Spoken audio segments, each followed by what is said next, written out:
কই মাম্পি দাও, খুব জোর খিদে পেয়েছে, তাড়াতাড়ি দাও।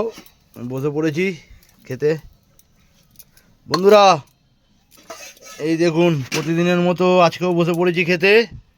তো আজ সোমবার, তাই আমাদের ঘরে আজ নিরামিষ, তাই তো মাম্পি? নিরামিষে কী কী করেছো? উচ্ছে আলু মাখা, আর কি আছে? ডাল, হ্যাঁ বিউলির ডাল, আলু পোস্ত, বেগুন ভাজা। ঠিক আছে, আগে উচ্ছে আলু মাখাটা দিয়ে খেয়ে নিই, তারপরে দেখছি আর কি করেছো। দর্শক বন্ধুদেরকেও তো দেখাতে হবে। মাম্পি দাও, খাওয়া হয়ে গেছে। উচ্ছে আলু মাখা দিয়ে খেয়ে নিলাম। ও দেখি ওটা আলু পোস্ত। আলু পোস্ত, ঝিঙে আলু পোস্ত না? হ্যাঁ, ঝিঙে দিয়ে আলু পোস্ত। এটা বিউলির ডাল। এটা বিউলির ডাল। বিউলির ডাল দাও। নাহলে আমাদের ঘরে নিরামিষ আজকে এই আইটেম।